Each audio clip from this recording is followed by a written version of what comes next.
Well, you're going to need all the skills you've got to sort out the best bargains. Now, for the blues. Rebecca, what did your job... Hello, I perked up there, and hello. ...entail? Well, she's pretty, isn't she? I thought it was going to be like, you know... I didn't realise we were going to get this sort of eye candy. A report. Please be over... wait, please be over the age of... Please be over the age of 18. Please be over the age of 18. On radio about can you teach stand-up comedy, because my friend's doing stand-up comedy at the University of Kent, so I thought it would be very good to follow her. And what was your job on the day? I produced, I organised vox pops, I organised interviews with famous comedians. This is quiet as well, isn't it? Everything. Really enjoyed it. And you also spend some time in the local community. Look, forget being quiet. What annoys me about this and Bargain Hunt is they go around and they buy things, yeah, from this antique fair.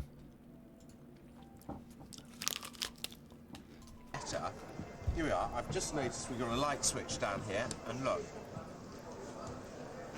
Oh. That's amazing. Hello. No, sorry. And look. Wow. Now, the bar is open. Isn't that cool? That is wow. Just the added touch to it, isn't it? What's it made of? I think we've got a Formica top here, which is tastefully grained. Shut up, you. So they go around, they buy stuff, and then they sell it at auction at the end and see if they can make a profit, yeah? Look, it goes on the auction at the end. Have you any idea how the others got on? No, not at all. word at all. Well, that's good, isn't it? Actually, you know, the best thing, Carol, is your jug, I think. Well, it's just like my grandma had. Is it? Yes. Yeah, well, there you go. £5 you paid. He's put £10 to £15 on it, so that's good. You may get a bit of a result there. You're a natural. It's not very old, though, I have to tell you that. Now, James, the Tunbridge Ware stamp box. You really love that stamp box, didn't you? Yeah, I do. I think... Come on, I want to see the... There we go. Water jug. Shown for you there, and who's starting me at £10? They bought that at £5 in the antique fair, yeah? To it, please. £10 where? The water jug, £10. Any bids? Oh, come on. Five to get going then. Any interest at £5? No bids. £5? £5. Bid, thank you. Someone's prepared to bid £5 for it. They paid £5 for it. £8 where? At £5? I'm looking for 8. At £5 and selling. They sold it for £5. It broke even. Now, £5. the thing about this is, right, this is why this programme annoys me, right, is that they bought it from an antiques market. Now, in the antiques market, it's a market. Literally a market. You know the word market. So the going rate for that jug in the market is £5. That's a market, supply and demand and all that. A market. That's £5. That's the value of that in the market. So then you take it to auction, and who are you selling it to? Who are these people buying things at auction? I'll tell you who these people are at the auction. They're people that go and run market stalls or have shops that sell antiques, yeah? Well, you might get the occasional private person, private bidder, but they're going to be people that run shops and market stalls that sell these items on. They try and buy it cheap at the auction and sell it on for a profit at the market. So they're not going to pay more than the market price for it. Like, this show's backwards.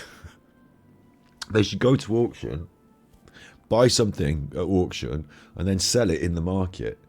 But instead, they go to the market and buy it for market value, market price. Unless they can get a good deal, what they inevitably do is they pay market value for something, and then they expect to sell it at an auction where some idiot's going to come along and pay double market value. But they're not, because they're buying from auctions, because they're educated about the market value of these items. So they're very unlikely to want to pay double the odds at an auction. Like, you're going to inflate it from its market price because it's an auction. Two people are going to start arguing over your jug and it's going to go up to £20. No. What's going to happen is, in the majority in the main, you're going to sell your items for the same or less than you bought them for at the market. Because the people that are buying them at auction are trying to buy things for less than the market price so they can trade them on later at a profit. So they should do the show the other way around, buy everything at the auction, and then have a market stall and sell it to people. But what would happen is, like most people who do have a market stall, some items would take weeks and weeks to sell. Some might not sell at all for the hopes, you know, whatever. But some items might take weeks to sell. That's with the market stall. You don't go there and sell out on any one given day, you know, not like this. So you have inventory, and over time, that's not a show. That's running a shop. So instead, they do it the other way around. But like, it annoys the chiffle out of me, because every week, Bargain Hunt, you know, it's on all the time, And they go around all the antique shops. The worst one's when they go around the actual shops.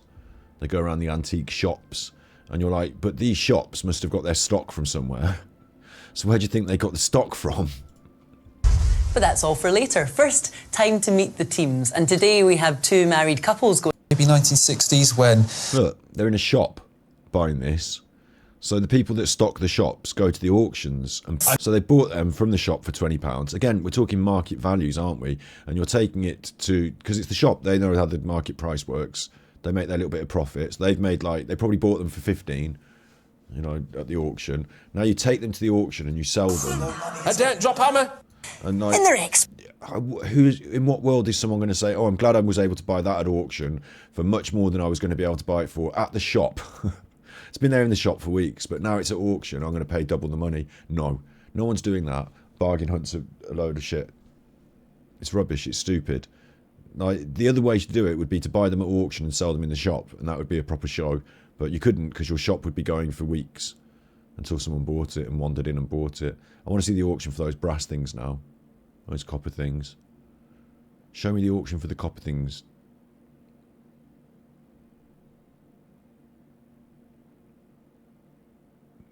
I mean, inevitably, they probably break about even. For the people who make the show, it doesn't matter whether they win or lose. Some of the items, I imagine, don't even come from the shops. They're just like, the producers put them in and say, put this one on. Say you found this at the shop, it will make good telly. Backup items. And it's the thrill of watching the auction at the end that makes the show. So it doesn't matter if they win or lose, does it? But, like, there can't be any good antiques dealers out there buying antiques that have been bought in the shops and then resold at auction for a profit. Like, that's what the antiques dealers are supposed to do in reverse, isn't it? So. And anyway, it's just literally, like, who ends up with these antiques? Who's buying these things in the auction? It's other antiques dealers. So it's just stuff going around in a circle. I can't even find the copper things that were 20, but maybe they didn't buy them in the end. Maybe they thought not to buy them. Isn't it? He's just said it there. In an auction house, you would pay 20 or 30 pounds for that. But here in this shop, we're going to pay 38 pounds. And then later, we're going to take it to an auction and try and sell it. So it's probably a no-go. Guide, so I think we would be needing to get it towards the 30 to give us a good chance. Okay. Do you want to go see what you So can do? what they have to do is they have to haggle the person at the shop so the shop loses their profit. And they feel compelled to do that because the TV cameras are on, you know, you're showcasing my shop. All right, I'll let you have that at the cost I paid for it so I don't make a profit. And then what's the point in even doing, like, as you say, it's just one half of a set, so they're not going to do well selling that anyway, are they? So they thought, well, we'll get rid of that. We'll give you that at a cost price. Like, you know how they contrived the thing? Like, oh, I found this. Maybe it's a good idea. What happened is they said to the people in the shop, look, is there anything you want to get rid of? That, like, they've said, well, we've got this pepper paste. Like, it hasn't got a salt shaker with it. I'm never going to sell this, but I'll give it you for 30 quid. Have that. And they've been like, yeah, we'll make a big deal out of it on the show. Like, let's see how much they sold that for then. Let's find out how much that went for at auction. Bought for £29. Pull off cover and... £50. They've only had to spend about £40 on that there. Like, no, but £50, that's fantastic. It's £10 more than you bought it for in the shop. Agreed. That's a profit. But you can't go around running a business, buying things from shops and hoping to sell them for a slightly inflated price at auction. I think if you added it all up over the whole show, then they'd probably end up at a loss. And like, they're dead chuffed with it, but you can't guarantee that wasn't the producer of the show bidding on it. I still don't think Dickinson's Real Deal is better. Right, let's check that out. It probably falls for the same problem, is they're probably selling at auction at the end, aren't they? Same principle. Oh no, wait. This is one where I love this one. People bring in their goods and they sell. It's like the Antiques Roadshow, but they sell them at the end, and you've got to decide if you want. It's like cash converters. Here's my grandmother's engagement ring. I want to sell it to buy some crack. How much are you going to give me? It hits you, that intensity, doesn't it? You know, and if you imagine in the 1930s, Like, it's a funny one, this, because these experts have to then make an offer and they either want to pay money for it or they don't, but of course it's their own money. Do you ever see at the end whether they sell the products on at auction? I don't think you do you? I just think they either make the deal here or they don't, so it doesn't matter whether it goes to auction. So you'd feel these people are under pressure to buy the goods because they want to be on the show, So if you don't buy any of the goods, you're not making the show happen, are you? So you've got to buy some of the goods, but you don't want to buy just all the any old goods. But you would also feel there's like an unwritten rule. If I, again, thinking like a media producer, I would say to the talent, which in this case is not the public, of course, it's the antiques reviewers who apparently buy these items for themselves and try and sell them on. I'd say to them, look, bring in your favourite antique that you want.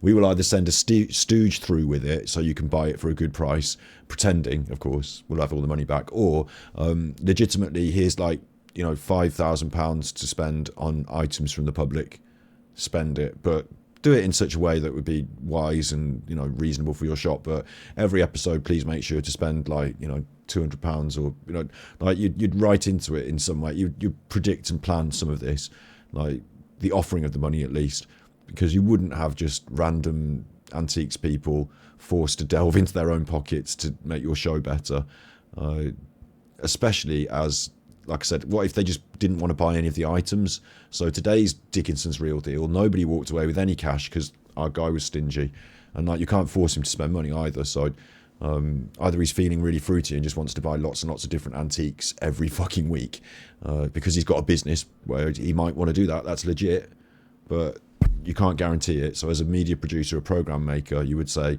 to guarantee that you are going to buy a certain number of antiques this week, here is £1,000, and in this collection of antiques will be 2 things that you have specifically put on a list that you want to buy, or have brought from your own shop that you can pretend to buy and, you know, restock. Depression and the Great Strike and what have you, and then this woman starts to produce this stuff. Yeah. Nobody had ever seen anything like it, you know. Clarice Cliff, isn't it? Clarice Cliff, is it? And it just sort of like really, really typifies the Art Deco period. Probably the most recognisable of Clarice's designs is this, the crocus design. There you've got... I'm not stupid. Bazaar by Clarice Cliff. She had a production line of young girls painting The Bazaar Girls. The Bazaar Girls, yeah, in the Staffordshire potteries. So then this one, this is called Rodanthe, and it's big, stylised orange flowers. And they're beautiful, but the key is with these things, it's about, I mean, I don't know what the market's like right now, but it's about market forces and waves and trends. So I think Clarice Cliff was popular, and people have held on to it as an investment, but like Bitcoin or something, it can go up and down. So I think it's not at its peak at the moment, or wasn't when this was filmed, but still a reasonable thing that the man would probably offer him about between 40 and 100 and something pounds for this tea set, I'm guessing. I don't know. Like, I'd probably want to pay somewhere down at the end of 40 for it, but I'd probably try and sell it for 120. But that's just an absolute guess. I mean, I don't know how many items are in the set. Hang on. It looked like a toast rack and a couple of bits, but... Very, very vibrant again. And then this one, this is... Interesting Art Deco teacup. It's probably a little bit earlier than these ones. Fantastic. This is the sort of Clarice that is the more desirable. Yeah. So why are you selling it, John? They're just... Those do about £20 each. The cup, £40 on its own. I'll give you £100 because I'm generous. I'll be tight and offer you, you know, 60. We'll bargain. Pieces I've had at least 12 years and just want to move them on and buy some more. Buy some more? Yeah. Go out shopping? Provided I get the right amount of money. Well, you know, there is a question mark there, isn't there? Yeah. And if I get this right, anything under, like, you know, if I'm under the price, I'm good. Because I wouldn't pay more than that for it. But if I get wrong and he says it's only worth a tenner, oh, I've overpaid, you know. But if he says it's worth £200, oh, Scott, you would have only paid 40. Yeah, but I'm not losing. I would have only paid 40. So, yeah. The only thing that worries me a little bit is that line across there. Right, I'm not buying that at all now. That's worth nothing. I've had a tap on my teeth. I tap it on my teeth to find a soft piece, you know, and I can't find anything, but there's just a little line there. So it does sort of detract from the value. Don't try that on with me. Right, so money, John.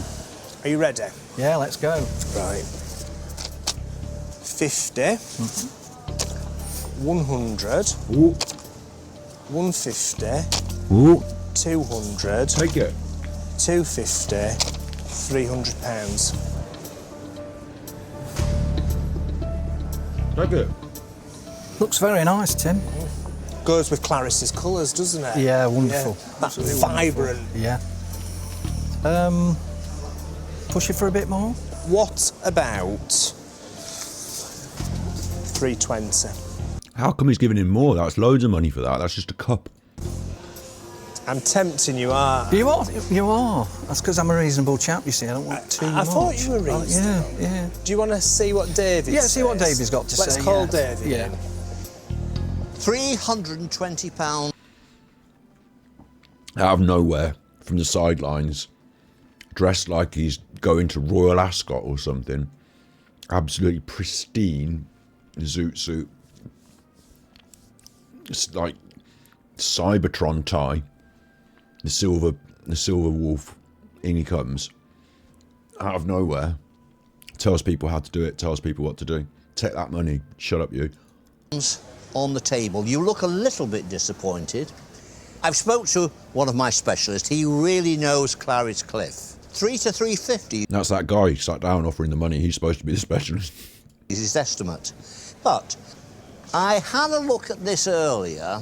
There's a little bit of a mystery. There's just something there. I don't think it's a crack. I don't think it's restoration, but I'm not sure. And because of that, I'm still going to err on the side of caution, and I'm going to say to you, 320. If it was me, I'd take the cash and get off home. But if you want to call it and go to the auction, I'll be there with you. Oh, there is an auction in case you want to do that instead. You can take the money now or you can go to auction. I like it. So later on, does this guy that just bought the stuff just put it all in the auction as well?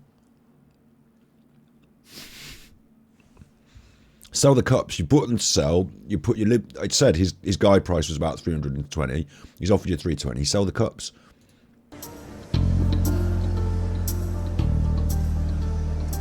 It's like Deal or No Deal now. So, your call, John. Yeah.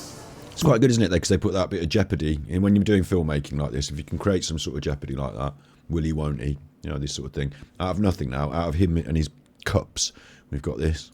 Well, I don't want to go to the auction, but He doesn't want to go to the auction because he just wants to go home now. He doesn't want to stay around to the end of the day and have to watch the auction. I must admit I would like a bit more. It's not going to be a lot more, I have to say. 20? No. I tell you what. 5. 5. You see, I knew it. He's put it in the toaster as well, like a little fight. Just stop messing about now. He's give you an extra bluey. Take the money and walk. And a fiver in there. Well, that's 10. About that one. No. £330. About 333. Jesus. What about it? Oh, you're a comedian, you, aren't you? Yeah, I think that's a fair offer. Have we got a deal? Yes, I think we have. Thank you very much. Thanks very Deal. much, Tim. Thank you very much. Now, this is what I don't understand, is that guy came here to do this, but now he's bought these for £330. That seems like a waste of money, even if you're an antiques dealer. Because if you're an antiques dealer, you want to make a profit, and he's just sold them to you at, like, top-line value. Like, if you remember, this is what I don't understand. I mean, obviously, most transactions are on the side of who has, like, if you're running a shop, you don't need to buy it, do you? You can get stock from anywhere, so, like, you can just walk away. But the person who needs the money, who's trying to sell it, they get the bum end of the deal because they have to try and, you know, eventually they're going to concede first, aren't they? But with this, like, you're running a shop, but you've just paid, like, fatty odds for stock. Like, it doesn't make much sense. So that's why I think the producers just throw the money in. Like, if you're going to make a TV show, £330 for them, doesn't matter, throw them in the skip at the end.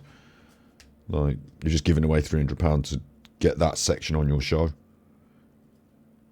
Like, if you've got a monthly budget, like, if you've got a budget per episode that, you know, you can spend £1,000 on stock or budget or whatever, you know, you could just spend it on antiques and then throw them all in the bin. Well, put them in the auction at the end and hope, or send them on to Bargain Hunt. They can use them next week.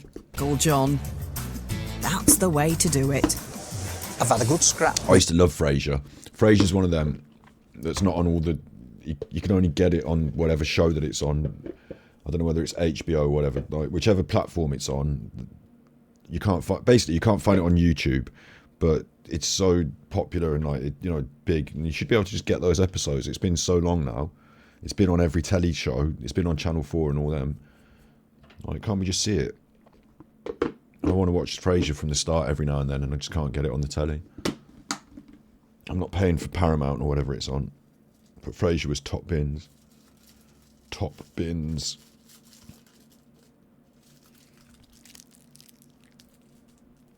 And Niles was brilliant. He's done a new one. Frasier's done a reboot. It's not very good. Not like the old Frasier. The clever, cerebral Frasier.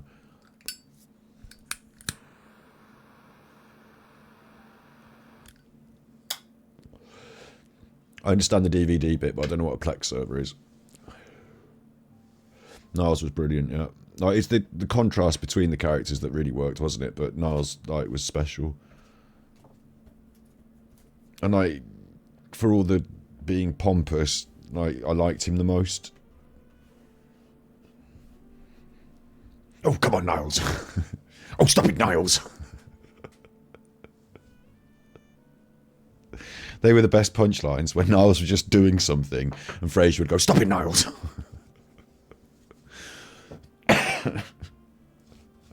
Plex is a media server. Still don't know.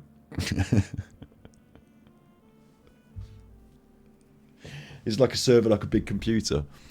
He sold them anyway. Look, he sold them. £330, more than I expected. I'm going to buy some more Clarice Cliff. He's just an actor. He's just a crisis actor. As soon as I can. John and I had a battle over the Clarice. Did pay a tad more than I wanted to, but I am sure there is a profit in there. Yeah?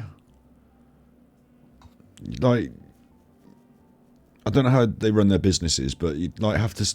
There might be a profit, right? We have these little antique shops in my local town, and I just can't get my head around it. There might be a profit in it, yeah. I mean, in my local town, we get tourists, so during tourist season, you might sell a bit of tat to some tourists, but there might be a profit in it. How much though, and how many of those? You can only sell one item of that. You've only got one, and like it's like how many items do you have to sell to warrant having it? Because you got to have a stock room, like a shop. These days you've got eBay, I suppose, but you've got to have like a stock room or a shop. Like maybe they're selling everything on eBay, but I think you need to sell like 2 or 3 items a day minimum to keep the doors open. And like, who's coming in and buying Clarice Cliff toast racks? So maybe you don't sell, like maybe some days you have quiet days. It's bizarre. Fighting talk, we'll see. Next up, Jo Brayshaw, and she's stumped. I'm intrigued as to what these 2 bits of plastic are all about. So she doesn't know what they are, so she's not going to offer any money for them then, because if you didn't know what they were and you just learned, you can't possibly know what the real value is in the market, so you wouldn't just jump in because you're running a business. But because she's on the telly, they give her the money and she's going to offer about whatever. We've got to guess. Is it somebody having a bit of a joke on me? Dear Lord, beam me up, Scotty. Beam me up, Scotty. Pam, help. What is it? Coco's Island. Coco's Island.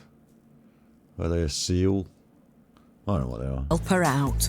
My father brought these tokens, bits of currency back from Sri Currency? Lanka, or Ceylon as it was at the time. I thought these were particularly interesting. Tokens. Well, I've been doing this. Nominal value. I mean, how are you going to resell them? Who to? 10 or 20 quid. Just because we're doing a show, but people are peeping in. There's people like in the queue waiting for their turn. They're peeping in.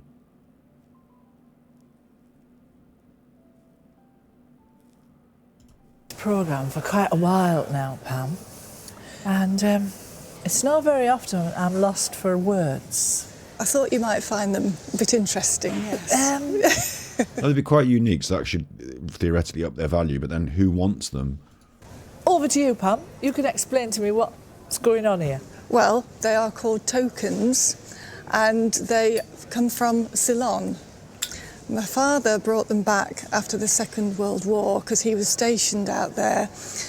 He was flying boats, and he bought several bits of currency, but he brought these back, but I thought these were particularly interesting, as I know from what I've found out they are quite rare. Well, I ain't seen them before.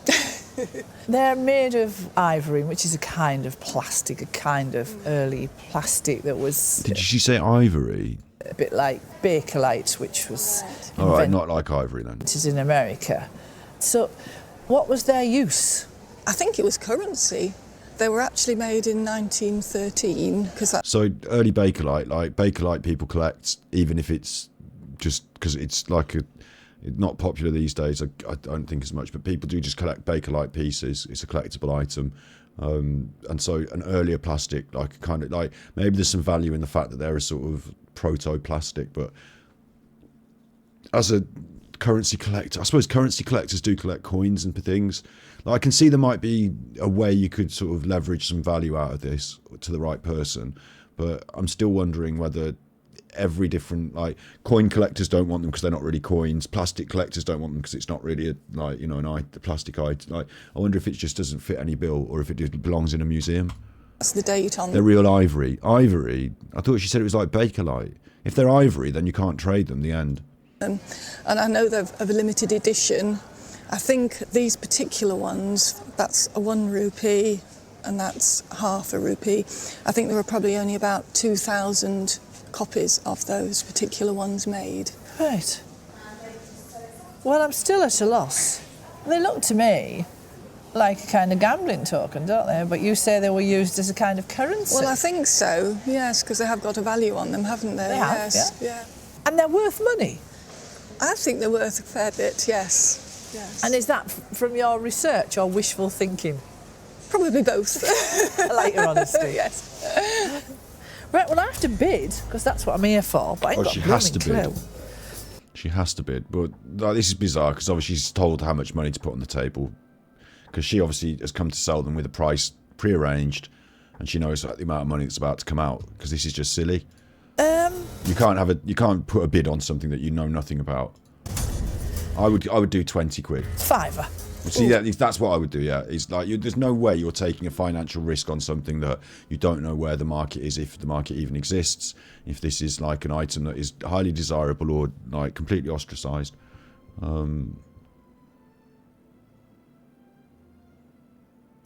Definitely not. Is that a definitely not? Definitely. I'm at a complete Doing Fraser. loss. Who buys them? They are collector's items. So in order to sell them, you have to find the collectors and say, hey, collectors, do you know this item has come up for sale? There's not often these come up for sale. I've managed to source them. Do you want them in your personal collection? Because I found them. Like, you can't just sell them at auction and hope to make money, or put them in your shop window. Like, you actually have to know the market and go to the market. And those people in the market won't be like, oh, I'll offer you 10, I'll offer you 20, I'll offer you 50. Mostly they'll be like, right, these are worth exactly this amount of money because we'll all agreed because we know the market. So you're now selling into a market where you don't have the upper hand, you don't know what's going on, and you're beholden entirely to the collectors, because if you don't sell them to them, who are you selling them to? So you better hope there's more than one collector out there. Tenner then? No. I haven't got a clue, Pam. I have no idea, but £10 looks like more than enough for 2 10 dirty pounds with 300 written on it. bits of plastic. Independent valuation, 150 to 220 pounds. No way. I apologise, Pam, but that is my offer, Bring in David. He's going to send it to auction. because I am a complete ignoramus when it comes to you. And like, how many auctions go on all over the country, and how likely is it that the collectors of plastic currency are going to be in the crowd fighting it out for your item at bargain hunt? Gaming's Sorry, Dickinson's real deal. or currency, whatever they are. Right. Well, I love watching these shows, as in, like, you know, I just sit there and talk about the antiques and, you know, watch the auction go on. But I hate the idea of the show, like the premise of it. Like, there's no way this is going to work as a principle. Like, if you're trying to sell them, don't go into Dickinson's real deal, because if they know what they are, they'll offer you a reasonable amount, which any other trader would offer you. But if they don't know what they are, they're not going to offer you enough money, and you're going to have to sell them forcibly at auction, which is going to be awful for you. Like, you're better off just going directly to the people who collect these things, selling them there, not on the telly. I'm afraid I can't seem to push you any further, and it would need to go a long way. I would. So I'm going to take them to auction. Really, you're not even going to ask David to come in and tell you to take them to auction? That was a mistake.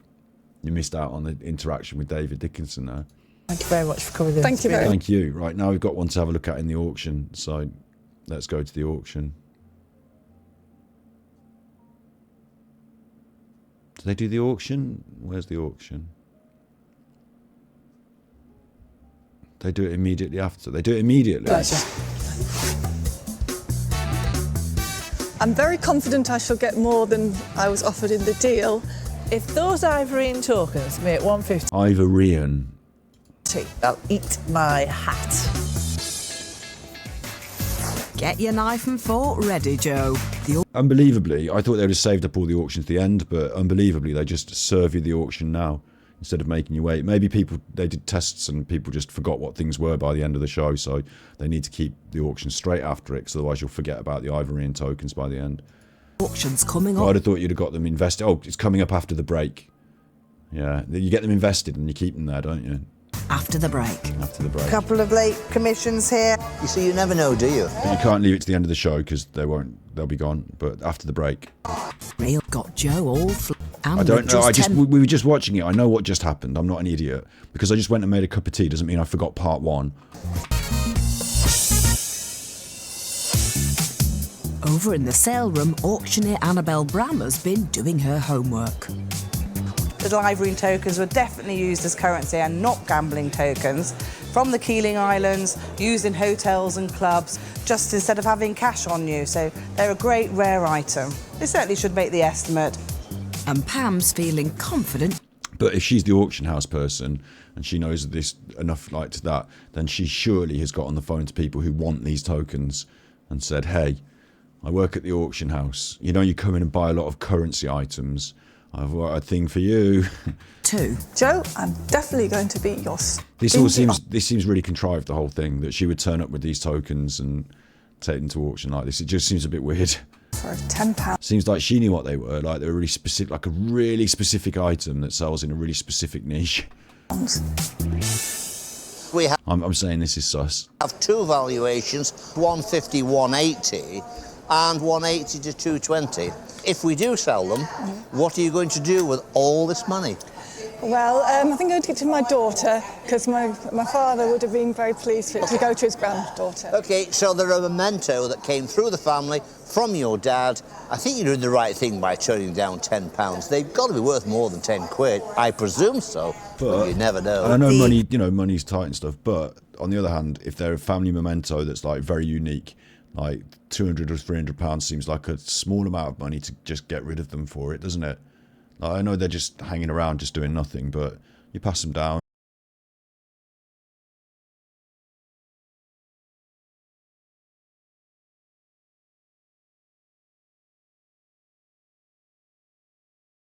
Doody doody doody doody doody doody doody doody. Go back. I was just saying there's not that many people in the auction house. Through the family, from your dad, I think you're doing the right thing by turning down £10. They've got to be worth more than 10 quid. I presume so, but you never know. The Keeling Islands rupee Ivorian square tokens, interested at a lot here. Couple of late commissions here, and 180 starts for me and 190. 190. So you never know, do you? That's taken me by surprise. At 190 against my commission. 200 is it? At 190. Anybody else? Well, it sounds like one person went in to buy them at 190. And they've got them at quite, like all those estimates and stuff, they've got them at quite a reasonable price really, haven't they? Like you'd expect to try and push 200, 250 if you're trying to go for some.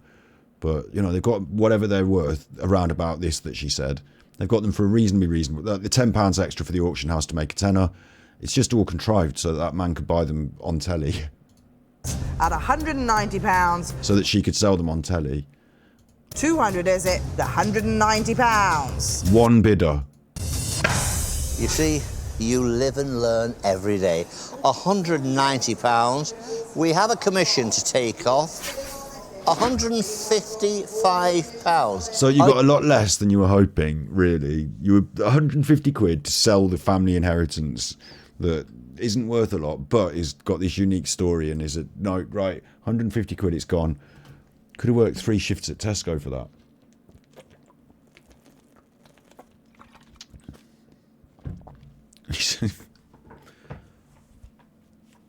I mean, I'm saying that. There's a lot of things like, you know, things that I thought were sentimental items from my childhood. Oh, we can't get rid of that. And my mum's like, it's just like a sideboard. I was like, yeah, it's been there since I was a kid. It's like the antique sideboard. It's not an antique, it's just a sideboard.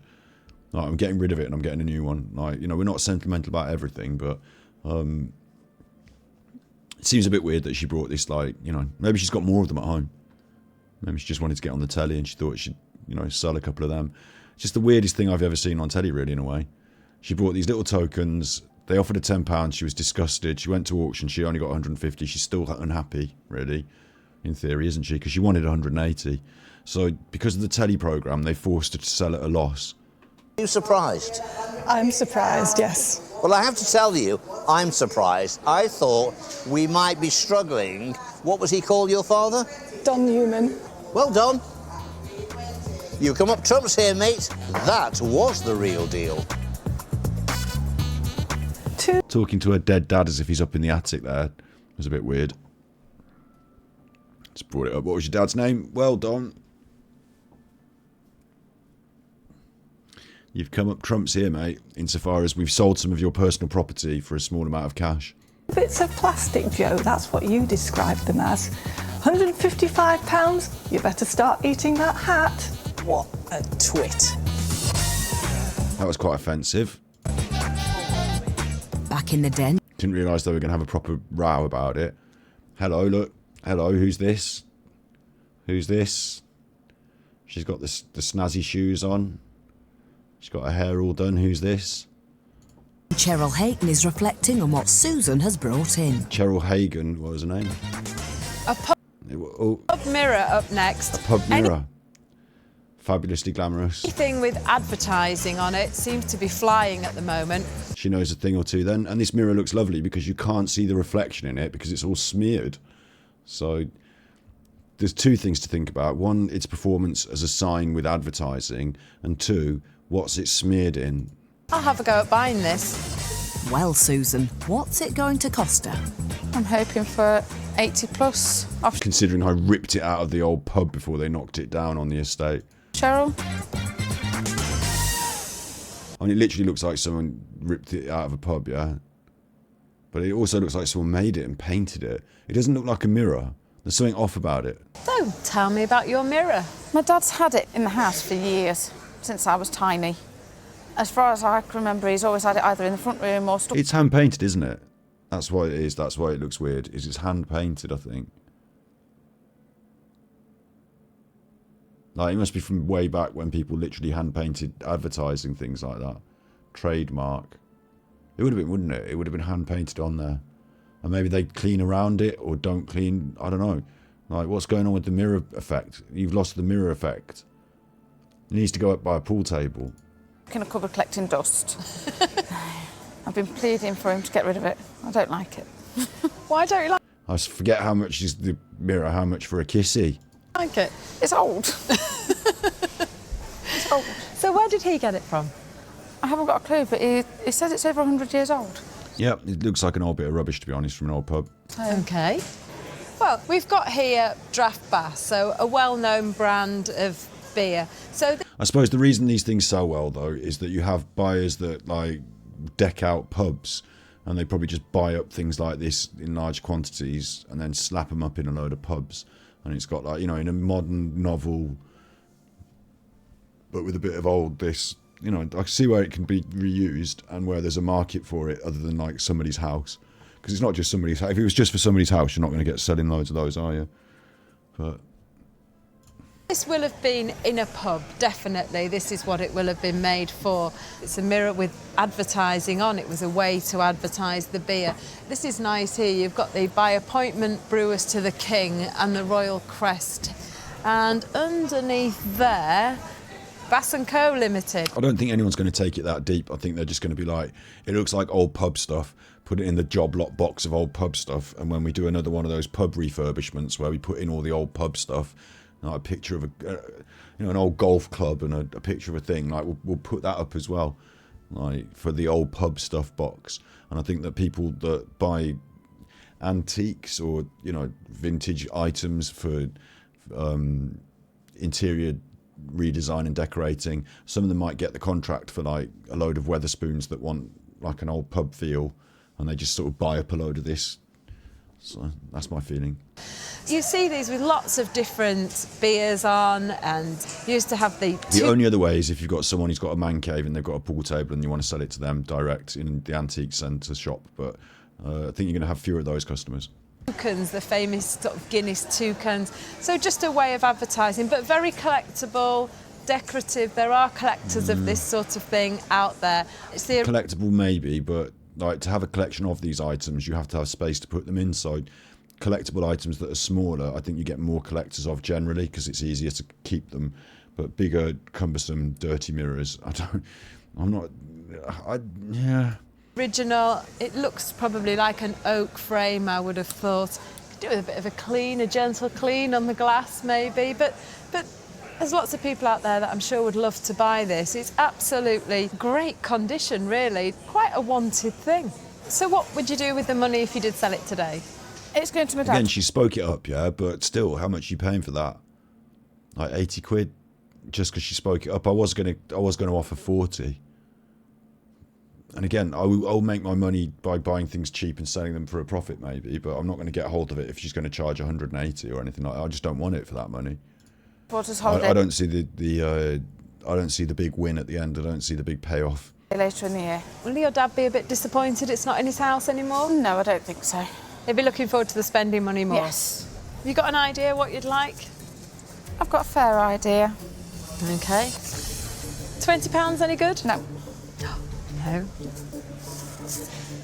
£30 any 40, good? Yeah. 40's about right, yeah. £35? Definitely not. Definitely She not. wants not, 80. no. See? What if I took those away?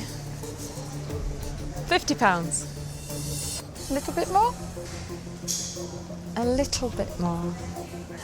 I think, Susan, I like it for £50. She told the bollocks. £5 more? She's trying a little bit more. No, bollocks. Take the 50. Another £5? Yeah. Yeah. Would you shake my hand if I put another £5 down? I would, yes. It's my last £5. 55. I think that's a fair deal, don't you? Thank you for bringing it. There you go. Sold that. I don't know why she's walked away with that for 55 quid, to be honest. I don't see the... Like, I think as an antique dealer, she might know someone that likes old pub stuff and, like, you know, she gets through a lot of it, so she can knock that on with a bit of a markup. But otherwise, she's sitting in your shop trying to sell that. Like, how are you making your money back on that? 55 quid you spent on it.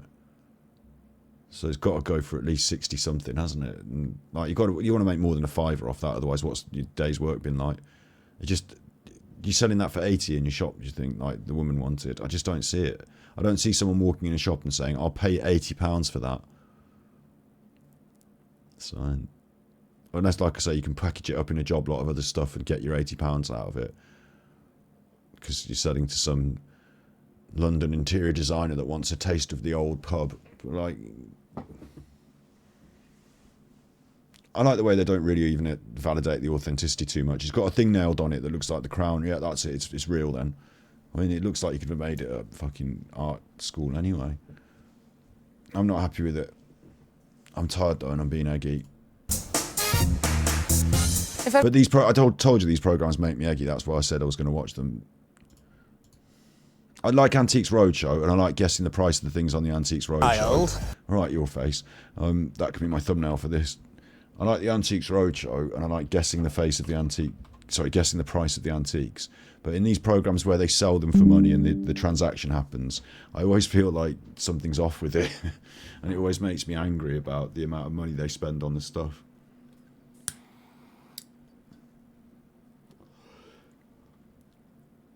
It's weird, isn't it? I tell you what, isn't it weird the way that we've got loads of antique shows? We have cooking, like entertainment after school or work, you have cooking shows and you have antiques. Antiques is a big thing. The Antiques Roadshow was just for Sunday, but then they realised people like that. Why don't we put it on every day of the week, in the middle of the day and after work when people come home and have their dinner? Like, it's more of a daytime thing maybe, is it, as well? What do you think? Is it more daytime or more after work? But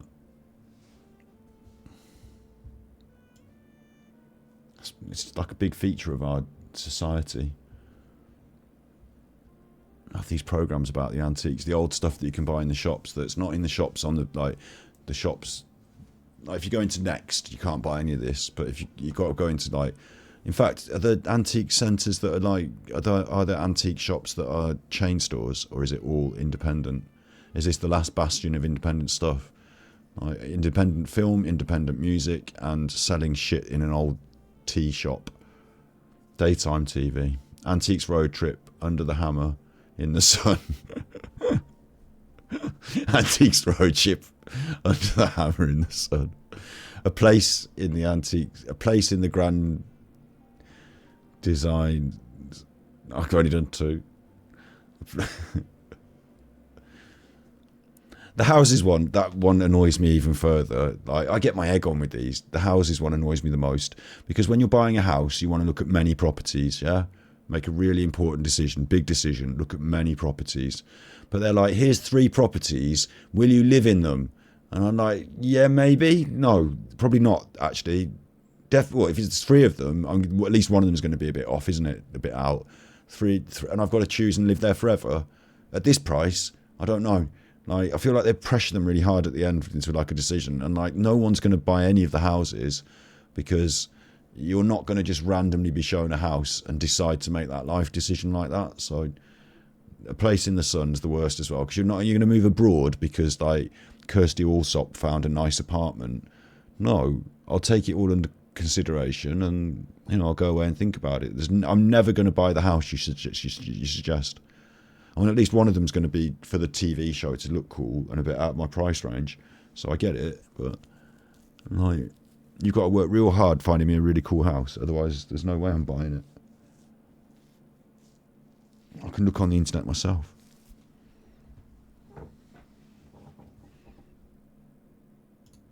Because, wow, what a Bobby Dazzler. All that. It's like, keep going. So this is the big item. Not the train. But I thought... Hey, Eddie, look, a train. I'm really chuffed. Look at Eddie, chuffed. He said chuffed. Chuffed. Chuffer man. Not the train, the ring. Let's have a look at the ring. Tina's hoping to hypnotise Cheryl with this big sparkler. Cheryl, are you charmed yet? What a Bobby Dazzler. So, I'm seeing... I mean, I'm guessing they are actually diamonds. I haven't got a proper eye on this, so I can't... And I'm not an expert to give you a proper eye on it, but I'm guessing they're proper diamonds, and quite clear, if they're sharp, shiny blue like that, not yellow, quite clear, reasonable. I don't know if carats, I don't know how to judge. There probably should be some paperwork with it. And I'm guessing that's supposed to be a ruby. It looks a little bit chip damaged, a little bit scratched, but a ruby, but is it really? It's been brought in and it's on the telly. So my first instinct is they're not bringing in costume jewelry to try and get a one over on her. Like, this is on the telly. It's going to be a legit ruby. So the diamonds on the interior are small and probably not worth that much. The diamonds on the exterior are slightly bigger and actually probably have some value. Like, you've got to consider that these things these days, it's about if you strip it out and just sold it for parts, what is the value? And then you could also keep it as a ring and consider its value in that state. But that's only for certain pieces of jewellery that have the value in the design. Do they value it like that? Here, I think maybe there is some value in the design. The setting, there's actually a gap between these. It's like the 2 diamonds are holding the ruby in place without any touching of the 2 diamonds either side. I can't really see, but it looks like there's a bit of a gap. So it looks like a kind of reasonably complex piece of setting. And then the ring itself, my guess, is just sterling silver. Or it might be white gold. I don't know. Can't tell. Can't look at the marks on it, can I? But all that weighed in, I don't know. Grand. maybe £1,000.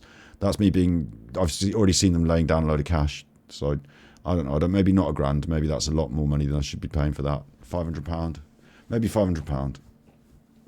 I don't know. I'm not an expert on old jewellery, to be honest. But my guess is there is value in the stones, but only the bigger diamonds and the ruby, not so much the smaller diamonds. And the ruby itself looks a bit dull and scratched, so maybe not so much there. Maybe you put it all together with the setting and everything, you could ask a bit of money, but... Errol, are you charmed? Now, if you were forcing me to pay out of my own pocket for this, I've just said some different numbers there, but I think I would instinctively put £200 on the table if you're asking me to pay out of my own pocket, and I had to put an offer on the table that had to be... I can't say £20 and just, like, leave it. I think there's diamonds and there's a ruby. Let's see if they say there is. Yet. What a Bobby Dazzler this is, to quote Mr. Dickinson. I hope this is coming home with me tonight. You'd better start loosening your purse strings, as Tina's got a price in mind. I'm hoping to make over £2,000. Wowee. So maybe my £1,000 estimate wasn't that bad instinctively, but £2,000? About your ring? It was my mum's and I bought it off my dad. And I want to take the family to America. All my It was my mum's and I bought it off my dad. grandchildren, my daughter and everyone. She wants to take her kids on holiday. Don't sell that. Villa in... Like, you can see her face here, this fixed face of like, don't sell the family silver so you can go to Disney World. You can go to Disney World, but you can't get the ring and the memories and the, like, pass that down, like, keep that. Go to Florida, then it's like it's an holiday that I'll never get again, will there? So I want some money towards it. Right. So how did your dad come to own it, or where did he buy it from, do you know? No, he bought it my mum, spoiled her. She used to wear that a lot. How long ago do you think he bought that? About 10 years ago, because she's been passed away 5 years, so about 10 years ago, yeah. 43 years together, so he's spoiled her. Incredible. So, okay, so it's not like, if he only bought it towards the end of her life, it might not have been her most prized possession. You know, maybe it's reasonable to sell it. I thought it was like their wedding ring or something. Very impressive ring, this. It's big. Very impressive. We've got a centre stone here, approximately 2 carats, and it's a nice coloured ruby. Sometimes they're a bit too dark, but this is a nice colour. And then okay, so dark is not the best, but you've almost got this flower, haven't you, of diamonds going round and round and round, and to the side it's sitting on some engraved shoulders in an 18-carat gold setting. This would be what's called a dress ring. Yeah. Because ladies mainly wore this when they were going to a dinner or... It's too girlified for me. To be quite honest, it's girlified for me. Age-wise, this looks like probably something that maybe had been made in the 70s. I don't think this is antique. The style of it and the look of it, it sort of says 70s-ish to me. And have you worn it yourself? That's what I was questioning, whether the value is in the stones or in the ring itself and its style. Because if it's out of fashion, out of style, then it's hard to resell. But the stones themselves have intrinsic value, and they might just take them out and reset them in something else. Tina? Yeah. Everybody sees it. People have said, oh, I'm going to mug you, when you've seen that. And I go, oh, I don't think so. You'd have to bite my finger off. I'm not surprised, but you're going to put the money to a great use. So I need to put some money down I think in fairness now, if it wasn't like her prized possession, like, family silver or anything, then it's fair enough for her to sell it. Like. And get you a lot of money down, haven't you? Florida. So let's see what you think. 50. 100. 150, 200, 250, 300, 350, 400, 450, 500. Not a prayer. Not a prayer. You're not even nowhere close. Nowhere near. Not at all. I better keep going then. 550. 600, 650, 700. No. And she's stopping there. Surely she's not going to make it, and it's got to go to auction. No. She's not going to give her £2,000. She's counting out in 50s. 750. Nope. 800. Nope. 1,000's going to be a top No, end. honestly, She's you're not gonna nowhere want it. near it. 850. Nope. 900. Nope. 950. Nope. You're playing How with me, you, and definite telling you is I this? watch you on telly, you're playing. £1,000. Not at all, love. You'd have to double that. I'd be out if you were looking for double, Tina. Wouldn't. You'd have to double that. Get David in, he'll tell you. Get David Let's in. get him in. Here he comes. I'm straight in here because... He's straight in here, David's in. I wonder how long they had to wait for David to get, like, he had to have his hair done. It's perfectly pristine. Look at him. He looks like he's just stepped out of the catalogue every time. How does he do it? Because, wowee, what a Bobby Dazzler we've got there. Her eyes, I can tell you, they are... I don't think it's that good. I think the ring itself, the stone looks like scuffed and like not shiny. Standing out as I speak. Well, I suppose there's a bit of value in it, isn't there? I bet they're looking at it and thinking, I could polish that stone quite easily and I could just have, like, you know, have that looking spick and span and it would sell. Like, has got a nice oomph to it. Fancy stones at the moment are doing very well. Where are we going to be? 15 to 2, 15 to 18. £1,000 is on the table. A very good start to Cheryl, but it's certainly worth 1,500 quid. And if the money doesn't come, well, you and I, girl, Auction. we're off to the auction. Be careful So you got a dance. He got a little dance. don't lose it. She's just got that permanent fixed smile on the whole time. So sometimes she's happy and sometimes she's not, but she's smiling. It's worth buying.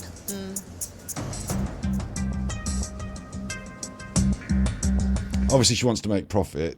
I see that. You know, again, I feel like if you're not buying that for £1,000 and if it's worth 15 to 2 grand, and you're going to try and sell it, and you're trading, like you need to be buying it at the £1,000 mark. You can't be spending 2 grand yourself because how are you going to sell it and make a profit? Like 2 grand seems like a lot. I instinctively said a grand, didn't I? And then I went down, way down, when I was a bit unsure about like the value of the smaller stones on the inside and the quality of this ruby in the middle. But actually, did they call it a ruby or did they just say it was a stone? I don't know. Just putting more money in. 1,100, Tina. No. Auction. It's got to be the auction. 1,200. It's got to be the auction. Am I a long way away? Yeah. She's not going to take... You've got to put 1,800 down or she's going to auction. Long way away. Tina, I like it for £1,200. I'm sorry. Well, it'll go to auction then because Auction. you're going to lose out for 1,200. Maybe I'll regret it, but that's my bid. Okay. Like, she can legitimately herself just turn up to the auction and bid, like, £800 for it. And if it doesn't sell at the auction, she can get it cheaper. Yep, auction. Good luck. I hope it does really well for you. It will do. I'm off to auction with David. Cheryl's missed out on a good buyer. Let's go. Does our auctioneer agree? £1,500 is our estimate on it. I do hope it will make it, but it was a very fair offer on the day. I like the way everyone agrees with, like, I mean, we're in the dark a little bit, aren't we, because we're not experts, but I like the way the David, the lady coming in, the auctioneer, everyone has this price in mind. Everyone agrees on it. And so it seems a little bit like if I was the producer of the show, I might just send someone in to buy it at that price just to make sure everything worked out nicely in the end. But we'll see. What are you thinking now? Bit nervous? I am that, yeah. You don't need to worry. Nothing to be nervous about. This always makes me confused as well because they're at the auction, aren't they? And they must be there watching it as it happens to do the film. But like, aren't everyone distracted in the auction? And like, when they see the people at the back of the room go, oh, they must realise that's the price they paid for it. Or like, they're getting a lot of money for this. I'm probably not going to bid anymore. They seem really excited about the amount of money they're getting. I think I'm overpaying here. Do you know what I mean? Like, surely it affects the auction for them to be there. Down 1,200. I think it was the right thing to do because I think £1,200 was too cheap. He's talking. The auction's going on. Other people are buying other things, and he's distracting from the auction until it's their turn. It's £1,500. If it doesn't make the reserve, you still own the ring which belonged to your mother. You can still take it home, so you don't lose out anything. And it is coming up now. But you wanted £2 grand from it, yeah? So if you don't sell it for 2,200, then you're going to spend because the auctioneer is going to take a cut. So you've got to sell it for like 2,200. Otherwise, you might as well like have not brought it in and sold it, because you're actually losing. Like, you're not losing money, but you're not getting the money. Like, you're kind of forced into this sale now. You were guaranteed 1,200, which is not enough. But now you're forced into a sale, which might still not be quite enough. Like, she was hoping for like 1,800, not nearly. You got to double that, you know. Well, if she doesn't get near double it, then she's walking home with a lot less. So she still loses, but that ring gets sold. Is the impressive. Impressive. And it looks like they polished up the face of the stone a bit more for that shot. If you were the auctioneer, you probably would try to, even if just with a coloured cloth, right? Ruby and diamond. Great looking ring, fabulous quality for it, and £1,200 starts with me, so £1,200 and 50, is it? At £1,200. Looking for £1,250. £1,200 and 50 at £1,200. Not But exactly. like, the room's not really full of like, you know, high focused gem dealers, is it? Grabbing for it, are they? No. 50, anybody else? You sure? No, it's about where you sell things, isn't it? So like, if you took this to the diamond markets of New York and went into a few jewelers there, then you'd get a really fair price for it, I imagine. But you'd also have a couple of different prices from a couple of different people within a block. So you'd be able to sell it, like, if you took it to a antiques dealer that specialised in like a certain time period, like maybe they'd be more interested in it. But like, you know, here we're in the room with like whoever that was sat on those chairs At £1,200. like, these people who seem disinterested. So this is the problem. It's quite a lot. It's, for an auction like this as well, bits of furniture, an old record player, like they're looking to spend 10 or 20 pounds on 30, 40 quid on something, sell it in their shop. Not many of them are coming here with wallets full of thousands of pounds to spend on jewellery, are they? So it's a very difficult sell. Bids at £1,200. That's not sold. Not sold. That's just rubbish. I'm afraid. Big anti-climax. You get no money, but you don't lose the ring. So, you know, you can still sell it to that woman for 1,200 if you want. But basically, you've been snubbed today. You didn't get what you came for. He agreed it was worth the money. So what? Should he buy it? Make the reserve of £1,500. I know it's a bit of a disappointment. You still own the ring. Another day, another occasion, a different crowd of people, and it could all be quite different again. Well, yeah. Yes. Another day with different people, and things would be different. It's a very insightful overview there from David Dickinson at the end. So please don't be disappointed. I'm not. So on the day. And that's the reason not to be disappointed, is that, you know, it could have gone differently. Obviously it didn't, but... Hey, didn't sell. A little bit of a No disappointment. Florida for you. Kids ain't going to Florida now. Although you could go and sell it legitimately in many other places and possibly get your money for Florida, so it might not be that bad. But Plus, you're on the telly, David's giving you a cuddle. I just think she's feeling sad now. It looks like she's feeling sad. I wonder if she gave it a little cry afterwards. Like, she had to go on telly and get snubbed. David Dickinson's gave her a cuddle, but like, look how dark he looks compared to her. He looks dark compared to the orange on the sign behind him. Is that even his hand? the real deal, Cheryl, it was with you, girl. It was. The real deal, oh, she has to admit now, the real deal was with Cheryl. The £1,200, which she didn't get, but they're all happy. Look at the auction house. These are the people that snubbed the ring. You made that woman cry. They don't care, they're heartless. Buy low, sell high, that's all they care about. I'm actually secretly happier that She's secretly happier, you should tell your face. I'm taking it home with me, because it was my mum's anyhow. Oh, that's a lovely thought. That's a lovely thought. And if it's such a lovely thought, what were you doing bringing it to sell in the first place? You can't have your cake and eat it. Either you're an unsentimental chuffer who wanted to get rid of the family silver to go to Florida, or on the other side of it, you did want to keep it after all, so you're glad you're not going to Florida. Maybe your dad's not going to be cross now that you bought it. She said she bought it off her dad. It's a bit of a weird thing, isn't it? I'll buy that ring off you and then I'll sell it for Florida. How about that? Okay. So you want to give me the money that you'd saved up to go to Florida for this ring? She said that, didn't she? She said you bought the ring off her dad so that she could go sell it. Well, why didn't you just keep the money and use the money, and then he could have kept the ring Or maybe he needed the money, so he just should give you the money, and now you've got the ring. Maybe he should have sold the ring. I don't know what's going on here, but that's what happened with that one. Now look, it's 4:30 in the morning. I'm not going to watch any more of these. If you're watching this on Super Chuffer for You, I might put this on Super Chuffer for You, but I feel like I've been really negative. But if you're watching it on Super Chuffer for You, you be good, and if you can't be good, you're naughty. And if you're watching it on here... Oh, that was the other one with battery. I was going to say battery exhausted, with Antiques Roadshow. Do you remember Antiques Roadshow? And they'd say, and where did you get it? They'd say, oh, this has been in the family.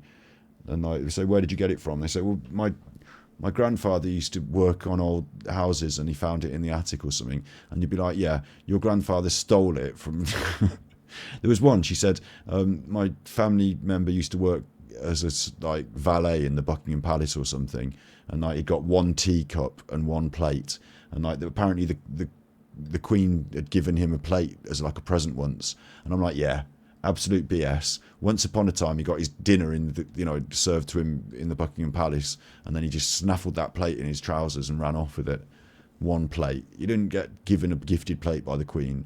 You stole one plate and one fork, and you kept it because you thought it'd be valuable. And it was valuable later, but clearly, all these things on Antiques Roadshow that were found in the attic were stolen. Just found in the attic, stolen. The Frasier episodes, they're all good. The thing with the Frasier episodes is they are all good. All of them. Each and every one. There isn't a bad one. It gets a bit... when you've gone through it all, the early stuff feels a bit early, but they settled into it. Do you know what I mean? And the later stuff, some of it gets a little bit, but no, they're all good. All of them.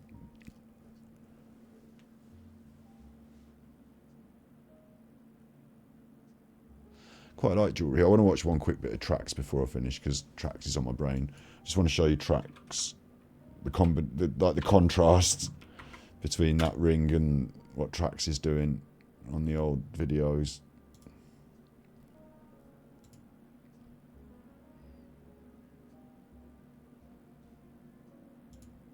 We've got a $10 million stone right here. And we're gonna be taking you around the Diamond District and showing you gemstones and a lot of prices. The Diamond District in New York City has billions in dollars of gems of different sizes. Billions and billions move through. But there's also a dark side to it. There's a lot of shady characters. Luckily, I was able to meet the right people and was able to do the right type of business, and I'm gonna take you on a little tour. The first stop is my Indian friend, BV Gems. He's been in the business for a long time and he knows what he's doing. What can I get for $1? A gem for $1? This is a gem for $1. What is this? What is this? This is rhodolite garnet. Rhodolite garnet, and this one? So all that glitters is not gold, but $1 each. Little stones. Obviously they're not special stones, are they? But it's easy to be confused, isn't it? Little sparkly stones, $1 each. This is owlite. Owlite, okay. Yep. So this is only $1. Only $1 a piece. Poor man's sapphire, right here. Poor man's sapphire. For the poor man to be fully iced. Okay, how about if I have $10? It's been a good day. I can give you this amethyst, citrine. Amethyst. I have other shapes also. Amethyst. This is a beautiful amethyst. For $10, it's a deal. Yes. And what about $100? From here, I have right now picked out white sapphire, pink sapphire heart shape. I mean, they're slightly bigger and they're slightly nicer shapes than those sapphires now, but it's hard to know, isn't it, from a distance? Trillion and pink yellow sapphire, $100 each? Each. Each? Yep. Okay. And then the orange sapphire, $100 each? No, yes. $1,000. Okay, $1,000. Pink sapphires, yellow a bigger sapphire. pink sapphire. Bigger pink sapphire. So this is 1,000. This is 100. And then for 10,000, this is blue sapphire. From where? Only heat. It's weird, isn't it? Unless you knew it, just off the naked eye, just on a video like this, they're just coloured stones. And the other ones, they were smaller and they were pretty, and these are bigger and they're pretty. But now we're at 10 grand. It's Ceylon. A Ceylon. Ceylon. Ceylon, and it's heated. And it's heated. Okay, how do we pop it open? Come on. I pop it open. I pop it open. $10,000. There you go. Hey, you gotta get better tweezers, my friend, for $10,000. I'll give you a better tweezer. What is this? It's all right. I got it. $10,000. $10,000. $10,000 for this gem. This is a $10,000 gem right here. Okay, so this is what we get for this. Thank you. I appreciate it. Payment up front. I love it. Yes. So Thank you. Thank you. Thank you so much. A hug. A hug is right. Hug is You're right. right. A hug Thank is you. right. Okay. Thank you, bro. Thank you so much for the business. Thank you. You are always welcome. Thank you. Okay, we're gonna be back. Next up is my friend Saul. He's been in the business for a while, but he's just opening and starting his shop. Why is this $1, Saul? Well, it's glass from China. Okay, that's a good reason. And what stone do you have that's $10? We got this opal right here. We could do this for $10. That looks like nice, something nice for 10. It's interesting as well. He's giving us a different variety of looks and things like that. It's a big chunky piece of glass, but this is an opal. I would understand that is valuable, but I guess it's about size and quality, isn't it? $. Where's it from? This is the Ethiopian opal. Okay. And it's about 80 points. 80 points for $10, the deal. So what do you have for $100, man? We got this oval sapphire here. It's a carat 15. Carat 15 for $100, and this is a sapphire from That was like what the other guy said, sapphire, £100. where? Most probably Sri Lanka or Madagascar. But with this darkness, it could even be Thai. Right, so it's got a little bit of life to it, but it almost looks like a black stone, but it's not. Very nice for $100 a deal. So what's $1,000 over here, man? Here we got a purple sapphire, elongated hexagon, It's a nice cut. and it's 1.24 A carat. purple sapphire is a rare sapphire, right? The Yeah. more rarest color for sapphire. That it is. So this time we especially didn't go for a bigger one, but we went for a more rare one. when they're big, and that one's unheated to boot. So it comes out of Mother Nature just like that, and no heating, no extra necessary. Why is purple the rarest color? Well, it's hard to get true purples. Sometimes you get pinkish purple, but a dark saturated purple, that's rarer. Bluish purple is rarer, like a Barney blue. And of course, if you really want to be even rarer than that, lavender is another rare shade of purple. Okay. Let's go up to the $10,000 range. What do we have for that? 10,000, we have this royal blue square emerald cut. It's 3.57 carats. It's $10,000. So this is 10,000? $10,000. This is a beautiful saline sapphire cut. Ceylon. Beautiful Ceylon sapphire, 3.57 carats, heated, but royal blue color. But a very nice color on this. What color was it before it was heated? Do you know? Sometimes they come a little paler. They look kind of whitish tinge to it, and they heat it up, and a lot of the inclusions dissipate, and you get a more saturated blue color. Now let's talk about 100 grand. Well, we actually have 200 grand stones for you today, just so you could see the difference in quality. This is a $100,000 Colombian emerald, and that is a $100,000 Colombian emerald. Okay, Both so different one size. is 5 carats, one is 15 carats. Well, this is a beautiful emerald. That's a beautiful emerald, man. $100,000. And like, I don't know if you're going shopping for bits of stone that look pretty. I don't know if I'd want to drop 100 grand on that when the other one was 10 grand and it was like quite pretty as well. But 100 grand. They're just like stones that come out of the ground, aren't they, really? They're pretty. Gemstones, but that's the going rate. That's what it costs. They're not making loads more of them, although they are still digging them out of the ground at a sort of set pace. That's clean. I had an emerald that was flawless one time. This reminds me of it. All right. That one looks better when it's out of the box, though. We'll keep it in the box for now. 100 grand. We'll keep it in the box for now. And then there's Mike, and he has a massive gem operation which has every single gemstone, crystal, cutting equipment, a serious player from Brazil. So Mike, what do you have for $1 million as a gem? Here you Oof. And that lady with the ring I was saying about that went on, you know, she didn't get her £1,000, but if she brought it to a place like this, they would give her a fair valuation, wouldn't they? Like, they'd know what the market rate was. They're not going to try and stiff her, but she can go around the corner and get another valuation. It'll be about the same, the market valuation for the stones probably, rather than the ring itself. And she can make it better, more informed. And there will be a buyer here, so they will trade in it, so they will buy in it, you know. got a lot of gems. What do you have for $1 million? Well, today I'm going to show you one that comes from Brazil. It's called Brazilian Paraíba.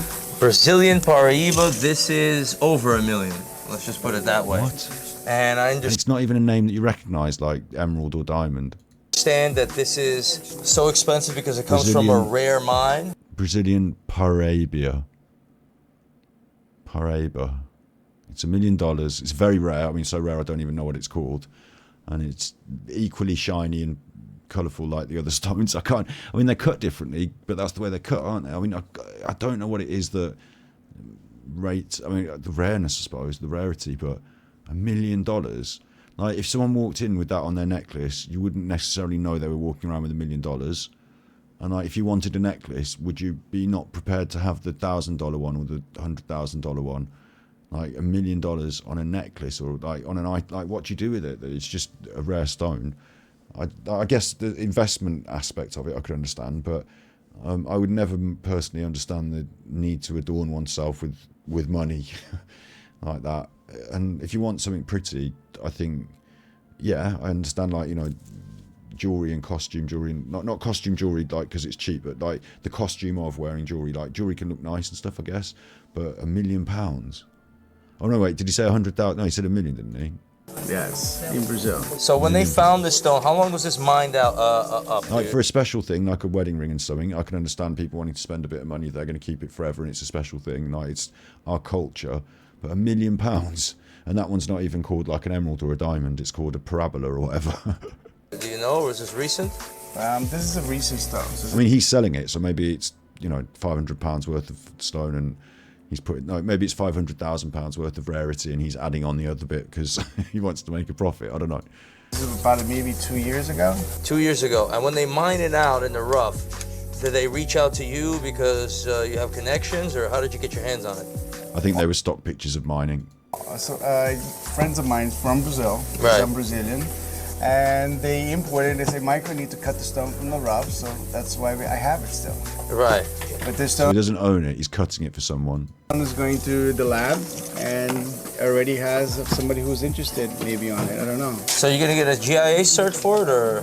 Well, first it goes to with a kind of cert like this. It goes to two labs. 2 labs. It's got to go to laboratories to certify, you know, it's what it is and get its certificates, I guess. Once the labs verify what it is, you're gonna get a $1 million buyer. Yes. And then we're going on vacation after that. Something right? like that. I hope so. So you wanna go Brazil? Brazil You're sounds still good. supposed to go to Brazil with me. It's going down. We got plenty of time. But this is one great reason to go out there. A $1 million gem. And I wonder, I imagine you can't just go digging around for $1 million gems in Brazil. I imagine the mining setup is, you know, controlled. At least if it's not, I imagine gangs have control of it. But there must be at some point, it's probably not likely that you're going to go digging around in the hills and become a millionaire. But like, imagine the people who do and did, like pretty stones they found in the ground, $1 million. I think you have to dig a bit deeper, and I think you have to be part of a more organised thing to get these stones these days. You know, I don't think there's just some random Brazilian digging a hole and finding one of them, but... And what do we call it again? Brazilian Paraíba. Brazilian Paraíba. Very nice, man. Thank you. All right, you got it, doctor. On to the next one. Mohammed is running a serious gem operation with massive stones. I love doing business with these guys. What do we have here for $1 million? I'm sure there's something on this table. This beautiful 29 karat Google certified. Again, it's an emerald. Zambian. Now, I thought we'd be looking at a lot of diamonds at the top end, but big, high quality emeralds. Emerald. Zambian emerald, $1 million, 29 carats, and it's certified by who? Gublin. And these are the big guys for gems, These are the big guys for gems. Okay, so Gublin's going to tell you that what's really going on. They have a lot of power then, don't they? Because if it's certified by them, it's right, and if it's not, it's not. They've got all the science machines to look into the stone and give you the crystallography and geography and stuff, okay. But, you know, they have to be right, and you can't really check it because you don't have that machine yourself, maybe. I don't know. And here we have, what range for this stone in this ring? This is $5 I would hope they had microscopes and things and they could check the stones with their knowledge as well, but... million. It's a platinum band, or? This is platinum. Platinum band, $5 million for this pink. Burmese ruby. Wow. That's the first one that I've thought, like, I know it's $5 million, but it's the first one I've thought looks pretty enough to have the big price tag attached to it, a big Burmese ruby, a big pink. Like, I guess these colours and, like, you know, these stones, they are rare, aren't they? But again, it still strikes me that it's a stone. Like, there's some pretty stones on the ground. The people got crystals in their shops, you know, but it's a stone. Bit of stone. 5 million. Needed. Wow. Well, what's the color? That's from Claire's Accessories. Would you say purplish? You got slick woody dig. Pinkish? It gets red. It gets red. Okay, so this is a very rare color for a ruby, I see. So that's probably one of the reasons, the color? Yes. And when does it get red? In different lights? No. This comes red in the certificate. Right. If it were to come pink, right, it would be a pink sapphire. Oh, I see. So it's the pinkest of reds. Oh, okay, that's what. So it's a Burmese ruby. If it got coloured in, if it came back and they said that's pink, it's a sapphire. But because it's a ruby, it's red. So it has to get a certain level of redness. But it looks pink to us, so we're saying that's probably the reason it's so rare is because it's the pinkest red you can get, maybe. So that separates the borderline because they're both. So the gradients of rareness between the different colours now become even more rare. Corundum. So right. If it would get pink color, it would be referred to as a sapphire. Right. If it's red, it'd be referred to as a ruby. Okay, so as a ruby, I mean, it's bordering on the pink, you would say, but $5 million here, all right? And then you have the daddy of them all, $10 million for this Alexandrite. Yes. $10 million. What makes... For Alexandrite, which looks like a dark yellow. What? Not the prettiest out of all the stones I've seen. Apparently $10 million worth of Alexandrite. This is $10 million. Can you tell me? There's no other stones like it in the world. An emerald cut of this size in Alexandrite, even I've only seen one in my entire life. Right. And we do this every day. So who certifies this one? This has, I think, 4 certificates. Well, there you have it. We got up from $1 to $10 million in the gem world. If you don't know what's going on, it's going to be... I think you can see the difference between the $1 and the 10 million, but how desirable that $10 million stone is to me as an item, still, no, like, yeah, it's, blown away by it, really. Mind you, it is nearly 5 in the morning and I'm ready to go to bed, so... But, yeah... I'm always going around the beach picking up pretty looking interesting bits of stone. You know, if I'm out in the woods and I see a funny looking stone, I'll pick it up. I've never picked up millions of dollars. I bet it's quite dangerous doing the mining. I wonder if I'd ever get to the point, like, even if I had loads of money, I wonder if I'd still think the same about spending it on stones. I suppose they retain their value, don't they? You're going to go and sell that, and it's going to be worth, like, the money still, because it's still what it is. But unless the entire economy of the world fails. But even then, it's still real, like, you know, authentically rare gems, isn't it?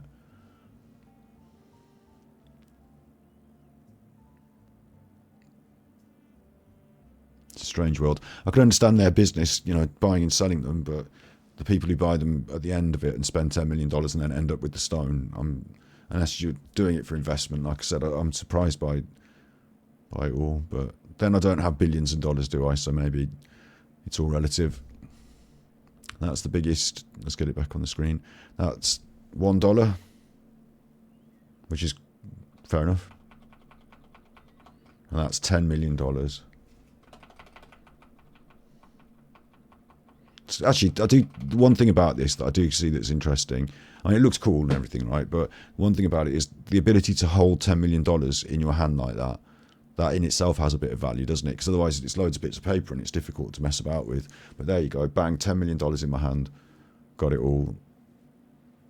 You got to be able to cash it out by selling it somewhere, but like, it's interesting, that aspect of it, isn't it?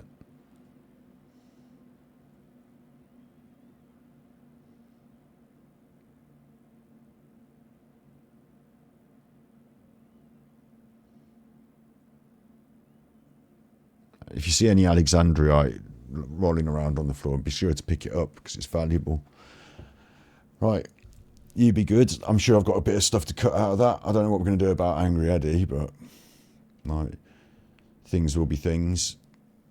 Tomorrow's Sunday, so it's Genshin Impact Day for me. We might play a different game, but it's game day. And all I have to do is chill out and play the game. So I look forward to that.